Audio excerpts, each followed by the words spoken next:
Hey there, it's Chris and Chris. We're going to show you today how to create a game world and some of the modes within games. And so imagine you're at your home. I'm in my home today. And basically, the first task is to kind of load up travel.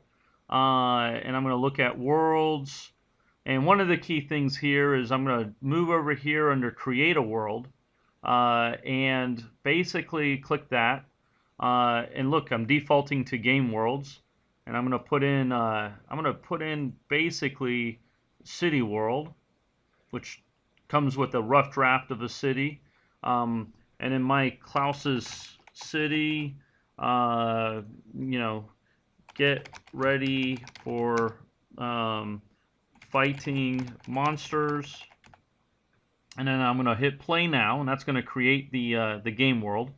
Uh, and you should be able to see it create. And now we're going to teleport over to that world and seeing it load up as it fills in all the textures and everything in this world. Now I'm in my subway, and what I'm going to do is walk out of the subway, and it's still loading in some textures. And basically, I'm going to walk you through some of the things. You can see I'm now in Klaus City. I've loaded up my jumpsuit. I've got my uh, no armor on right now. Some energy down here, 95 out of 100, and my health is 10 out of 10. And I'm going to show you kind of how to go between God or creator mode and player mode. So let me show you here. This toolkit happens, or this tool belt special feature allows me to toggle between player mode and creator mode. And by simply hitting this, you can see I've got now a whole bunch of new tools to go back and forth. Here, I can always go back as if I'm a regular player. This is what others, when they come to your world, that's what they're in. They're in player mode. But you can switch. You can actually become creator. And then what that means is you can go in and move stuff around, rotate stuff, pick stuff up. You can inspect things, get more information on things. You can look at the game system. We're going to drill into that in a minute. And then we're also going to show you some patterns. And then there's a bunch of helper stuff here. You can click on here, for grouping objects and build settings and a bunch of cool stuff. Another feature that's been newly introduced is the fly mode. This is one of my favorite new features. We can click on that. Now that we're in fly mode enabled, gives you little instructions. You can fly up. You can shift left click to fly down. But simply to fly up, you hit the mouse or hit the space bar. And look, I'm flying up. I don't have to even use the stairs. I can see the whole city kind of coming together. It's pretty awesome. And I can probably walk over here. Let me jump onto the street. And if I don't want to be flying anymore, I can unclick it and I start to fall. I landed on the street. I'm looking around the city. This is pretty awesome. So let me show you some of the stuff I can do in the gaming system. This is a really important part of the new gameplay that we're enabling. In here, you can see there's all kinds of new capabilities under world settings. There's a bunch of stuff you can click here. Just hit edit.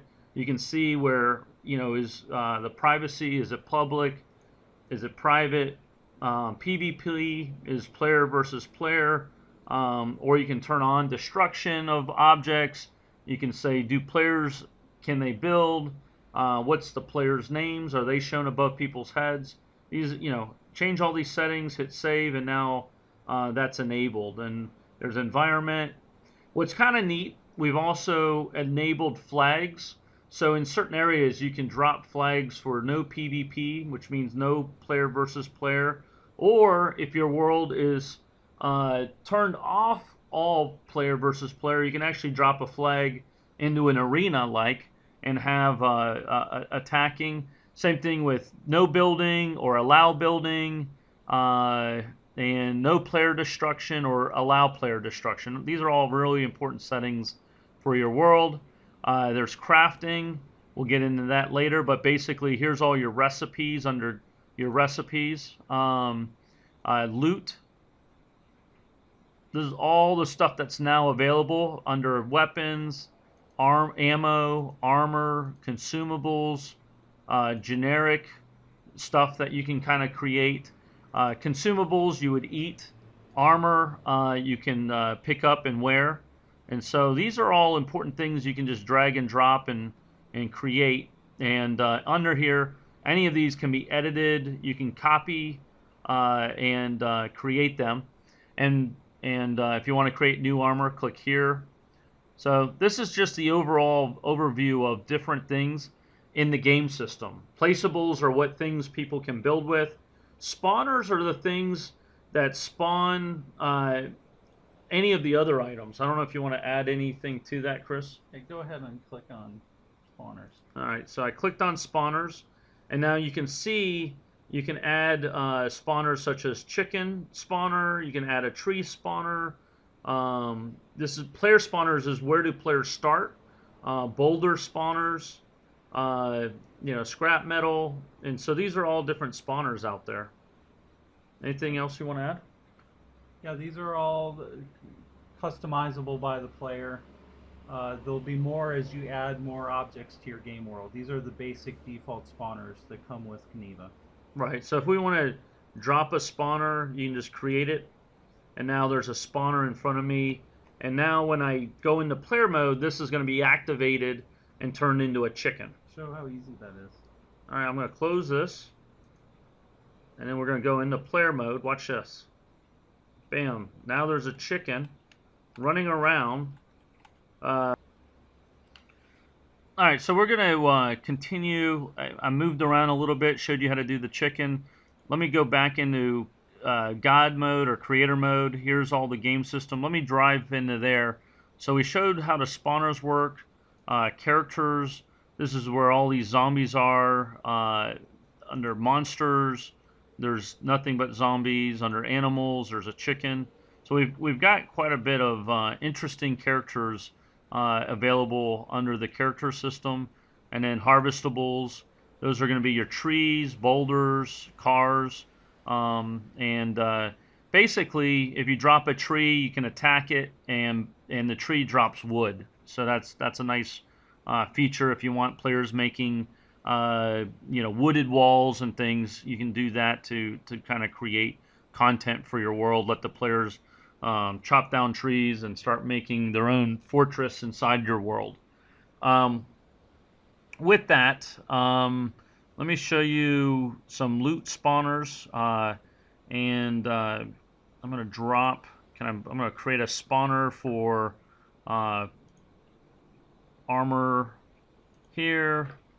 I'm going to move back a little bit. I'm going to put some leg armor as well. And then what's nice about this will be good. Imagine we're going to go into basically a player mode, and you can see this is what a player would do when you drop those spawners. Basically, they're turning into chests. I go up and I right click on them, and then look, I've got armor. I can drop this into here.